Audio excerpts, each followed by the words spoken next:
আমি এখন একটা পাস্তা পাকাবো, রান্না করছি। তো সবার জন্য সব কিছু এখানে সিস্টেম করে নিয়েছি। প্রথম সবজিটা কেটে নিচ্ছি, সবজি দিয়ে পাস্তা। 1 চামচ ধনিয়ার ফাঁকি, 1 চামচ হলুদের ফাঁকি, 1 চামচ গোলমরিচের ফাঁকি, যে এটা ভালো করে দেখে নিন। এটার ফাঁকি নিচ্ছি 1 চামচ। তারপরে টমেটো কুচি, ধনিয়া পাতা কুচি, পেঁয়াজ কুচি, পেঁয়াজের সাথে রসুন কুচি করে কেটে নিছি, এবং বটবটি কুচি করে নিছি। এটা বটবটিটা। আর এটা নিচ্ছে আলু, আর একটা ওই যে পোয়াব আছে এখানে, একটা মরিচের সবজির মতোই, এটা কী বল, পোয়াব সবজি মরিচের মতন, ওইটা এক ধরনের সবজি। তো ওইটা নিচ্ছি কেটা, আর আলু নিচ্ছি কেটা, এখানে টমেটো কেটা, এগুলা দিয়ে যে পাস্তাটা সিদ্ধ করে নিছি। প্রথমেই পাস্তাটা সিদ্ধ করে এখন চুলাটা গরম দিছি।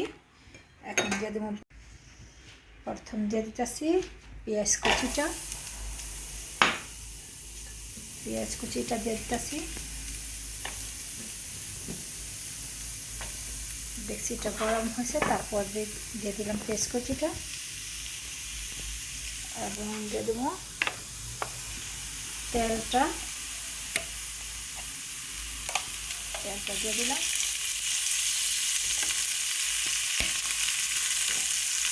তেলটা দিয়ে দেওয়া,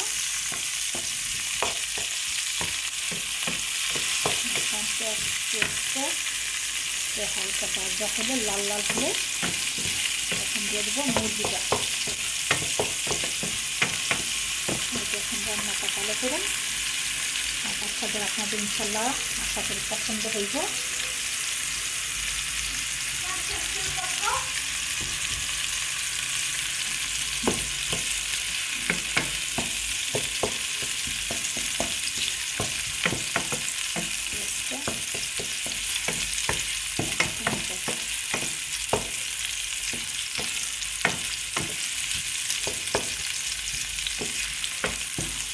না হাত, আমি যেগুলা দেখাই বিশেষ করে বাচ্চাদের পছন্দের খাবার, এবং বড়রা খেতে পারে। ভেজিটেবলটা, সবজিটা তো নর্মাল বাচ্চারা, যারা ইউরোপের বাচ্চারা, তারা খাইতে চায় না, ওই মাংসটা বেশি পছন্দ, মাংসটা খাইতে চায়। তাই সবজি না খাইলে তো নানান রকমের সমস্যা দেখা দেয়। তাই সবজিটারে কীভাবে খাওয়ানো যায়, পাস্তা দিয়ে খাওয়ানো যায়। আর ইউরোপে কিন্তু সবজিটা ওরা হাফ বয়েল সিদ্ধ করে খায়, যে আমাদের মতো এত কষায়া খায় না, এত সিদ্ধ করে খায় না। আর ওদের বটবটিটা সিদ্ধ করে একদম কাঁচা থাকে, সবুজ সবুজ, ওরা হাফ সিদ্ধ খায়, যেই খায় হাফ সিদ্ধ খায়। তো বাচ্চারা পছন্দ করে না, যে আমরা তো ছোটোবেলা থেকে আমাদের কালচার, বাচ্চাদের আমাদের মতো করে খাবারটা খাওয়াই, আমাদের মতো করে গড়াই তুলি। তো ইউরোপেটাই আরেক কালচার। তো এখন স্কুলে যায়, ঘরে এক খাবার, বাইরে এক খাবার। তো ওই বাইরে খাবারটা ওদের পছন্দ হয় না, ওরা লবণ দেয় না, ভালো লাগে না। তার জন্য ওরা এসব বাসায় বলে যে আম্মু আজকে পাস্তা দিছে, ক্যান্টিনে খাইতে পারি নাই, মাংস সাথে ছিল, মাংসটা হালাল না। তার জন্য আমি ঘরের মধ্যে প্রত্যেকটা খাবার ওদের মন মতো করে রান্না করে খাওয়াই। এবং আপনাদেরও বলে দিতেছি, আপনাদের বাচ্চাদের এইভাবে খাওয়াই দেয়, বাচ্চারা সুস্থ সবল থাকবো। দেখা যায় বাচ্চা অসুস্থ হইলে মারও কষ্ট, বিশেষ মারই কষ্ট হয়, কেন মা ডাক্তারের কাছে দৌড়াইতে হয়, রাত্রে জায়গা বাচ্চারা সময় দিতে হয়, অসুস্থ হইলে মারই বেশি চাপ পড়ে। যাতে বাচ্চা সুস্থ সবল থাকে, ওইভাবে করে বাচ্চার খেয়াল নেবেন। বাচ্চা একটা গরমে অসুস্থ হলে দেখা যায় সবাই অসুস্থ ফিল করে। নিজের মাংসটা আমি মাংসটা দিয়ে দিলাম।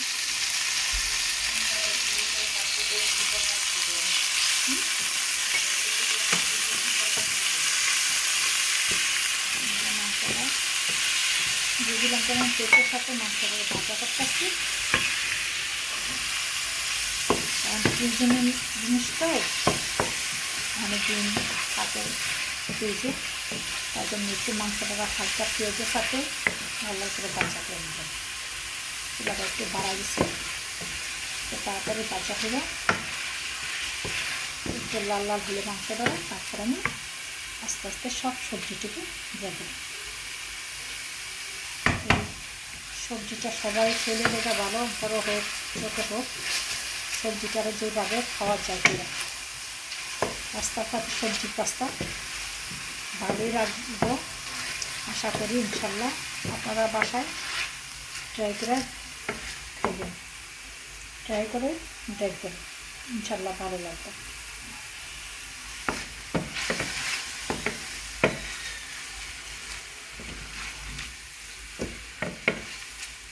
রান্নাটা ভালো লাগে একটা লাইক দিয়ে, সবাইকে থেকে একটা লাইক আশা করি, একটা লাইক দিন। আর শিক্ষার মতো দিতেছি আপনাদের, আপনারা যাতে শিক্ষা বাচ্চাদের ঘরে খাওয়াতে পারেন। এসব খাবারও আপনি ফরাসি রেস্টুরেন্টে যাবেন, এসব খাবার খাবেন, এক প্লেটের খাবার দেন 15 ইউরো নেব, ম্যাক্সিমাম 15 ইউরো 10 ইউরো। তার সেটা ঘরে করে খাওয়াতে পারলে হালাল বা মুসলমান মতো করে খাওয়াতে পারলে এটা সবচেয়ে সবার জন্য ভালো। বাচ্চারাও তৃপ্তি পেলো, আর রেস্টুরেন্টের খাবার থেকে ঘরের খাবারটা সবচেয়ে বেটার। ওরা তো অনেক বেশি বেশি রান্না করে, ওরা সব কিছুই দেখা যায় মাংস মাইখা টেখা রেখা দেয় 2 দিন, অথবা ওইটা অনেক সময় মাংসতে গন্ধ আসা পড়ে। ওই মাংসটার এই যেমন আমাদের মতো ওই ধনিয়া পাতাটা, ধনিয়া মশলা টশলা দিয়ে, নানা নগর মশলা দিয়ে মাইখা ওইটা কীভাবে বানায়। আমি তো ওইসবের কাজ করি তো রেস্টুরেন্টে, দেখি তো ওগুলা, তাতে ওগুলা খাবার চামাল দেন। ঘরের খাবার অনেক ফ্রেশ, অনেক ভালো। আপনারা সবাই আশা করবেন ঘরের খাবারটাই করার জন্য। আর এটা বাচ্চা দেখা যায় আপনি অনেক সময় একটু রান্না করে বেশি করে রেখে দিবেন, ম্যাক্সিমাম 2 দিন খেতে পারলো ফ্রিজ। পাস্তাটা সবজি দিয়া এই যে হলুদ মিষ্টি একসাথে সবগুলা মশলাগুলা একসাথে ঢেলে দিছি। দেখেন সবগুলো আমি একসাথে দিয়ে দিছি। মাংসটা একটু ভাজা হয়েছে, আমি এর সাথে পানি দিব না, একটু পানি দিব যাতে মশলাটা কষানো হওয়ার জন্য। টমেটোর সস দিব কালার আসার জন্য, যাতে ওই যে থাকি দিই নাই এই টমেটোটা কালার আসবে। এই যে ছোটো কোটা দিলাম, এই টমেটোটা খাইবেন, এটার মধ্যে অনেক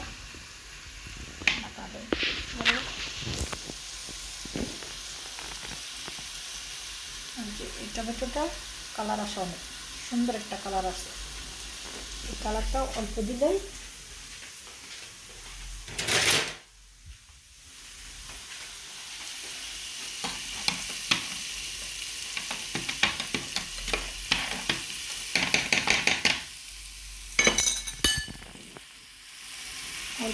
কালার হয়ে যায়। আমি অল্প দিলাম,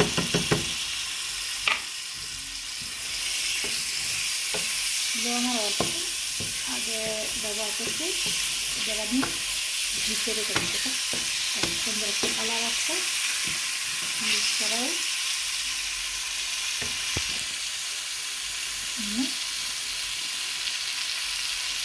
মশলাই কালারটা থাকা হবে। এখন চুলাটা কমে দিয়ে যে তিনি সবজি টবজি রান্না করবেন একটু ভালো করে কষাই দেবেন। জিনিসটা কষানো হলে টেস্ট হয়, স্বাদ হয়, কষানো না হলে স্বাদ হয় না।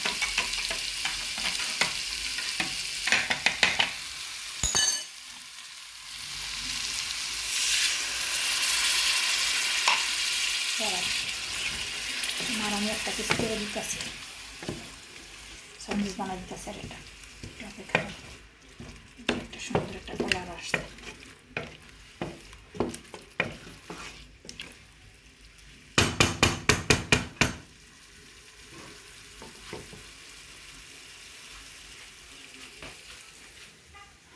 আমি একটু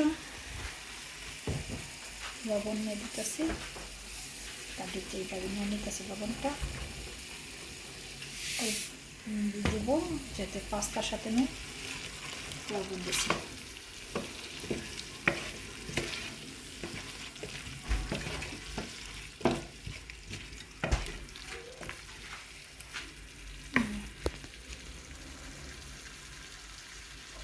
ওরা বেশি খায় টমেটোর সস দিয়া, তাই সসটা আমি অল্প একটু দিচ্ছি শুধু কালার আসার জন্য।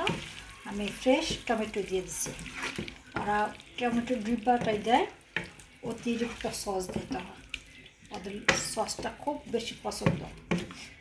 তাই আমি সসটা যেটা অল্প দিলে কালার আসে শুধু কালারের জন্য ব্যবহার করছি অল্প, আর আমি ফ্রেশ টমেটো দিয়ে দিলাম এটা। এখন টমেটোটা দিয়ে একটু আমি ঢাকনাটা দেবো, যাতে টমেটোটা গইলা একটু সিদ্ধ হয়।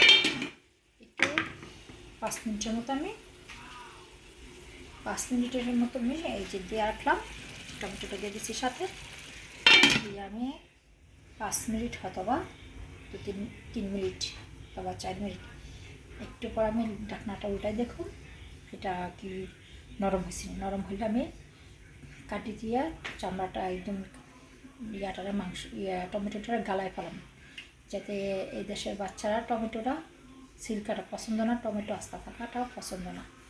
তার জন্য টমেটোটা গালায় দিয়ে তারপর দিয়ে দেবো সবজিটা। আপনারা এত লম্বা ভিডিও তো করা সম্ভব না, আর আপনারা দেখতেও পারবেন না, অনেক সময় লাগবে। তার জন্য আমি একটু একটু করে রেখা ভিডিওটা ছাড়তেছি। শর্টকাটে যেভাবে করা যায় আমি এইভাবে চেষ্টা করতেছি। আপাতত রাখতেছি টমেটোটা একটু সিদ্ধ হওয়ার জন্য। এখানে একটু তারপরও ট্রাই করে একটু নরম হয়েছে কিনা, না নরম হয়নি, একটু হালকা নরম হয়েছে।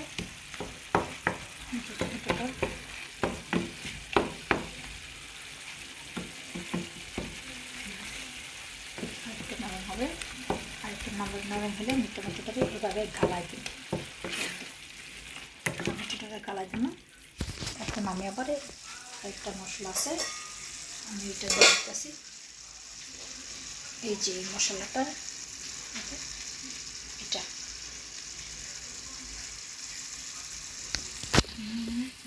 তোমরা তো আসতেছে না ভালো, এই মশলাটা এটা আমি দিয়ে দিলাম। এখানে এটা যে কোনো মাংসর সাথে আপনারা দিতে পারবেন, মুরগির মাংসর সাথে অথবা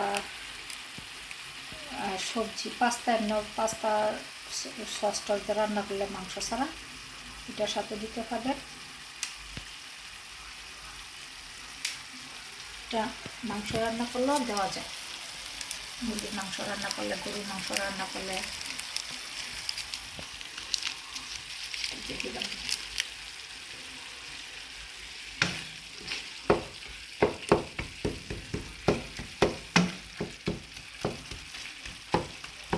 আমি তো কখনো ভিডিও করি নাই, এই প্রথম আসলাম রান্না নিয়ে। অনেকে তো সবাই তো সব কিছু রান্না করতে পারে, তো যেহেতু আমরা ইউরোপে থাকি, ইউরোপে অনেকে কাজ করে খাইতে হয়, যাতে বাসা ভাড়াও অনেক, বা দেশে আত্মীয় স্বজনের সহযোগিতা করতে হয়, মা বাবা পালতে হয়। দেখা যায় এখানে বাসা ভাড়া দিয়ে খাওয়াটা কিছুই থাকে না, স্বামী স্ত্রী অনেক ফ্যামিলি আছে, দুজনেই কাজ করতে হয়। আবার যাদের খরচ কম, দেখা যায় অনেকের বাবা মা মারা গেছে, ভাই আলাদা, ফ্যামিলি আলাদা ভাগ হয়ে গেছে, তাদের দেশে টাকা দিতে হয় না, কিছুটার নাই। তারা মনে করেন ফ্যামিলিতে কাজ করতে দেয় না, বাসায় যার যার ইচ্ছা। যারা কাজ করেন তারা এসে কাজ করতে, সব দেখা যায় অনেক সময় শরীরে ভালো লাগে না, কাজ বাইরের কাজ করে, অনেক ইউরোপের কাজ করে, অনেক কষ্ট। যে বটবুটিটা আমি টমেটোটা গালায় ফেলাইছি, এখন বটবুটি কুচিটা দিয়ে দিলাম। এখন বটবুটি কুচিটা দিয়ে দিচ্ছি। এখন আমি বটবুটিটা যাতে শক্ত একটু বেশি, একটু চুলা কমাই আমি তাতে বটবুটিটারে সিদ্ধ করে নেওয়া হয়েছে।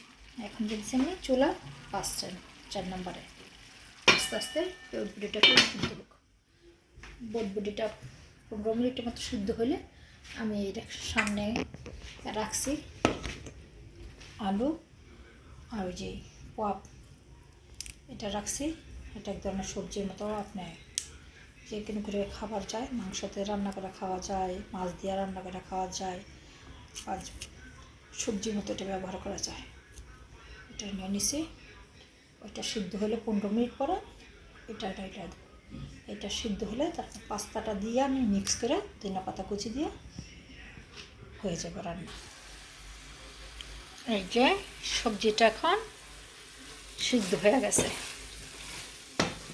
আমি আর পানিতে নেই, এই কষানো দিয়া শুধু চুলা কমায় কমায় কমায় কমায় আস্তে আস্তে দিয়া আমি এটারে কষাইলাম, ভাজা করলাম। এই যে হালকা টেনে কষানো কষানো করলাম। এখন পাস্তাটা ডাইলা দিব। এই যে সবজিটা রান্না করলাম, ভেজিটেবলটা এখানে মুরগির মাংসটাও সাথে।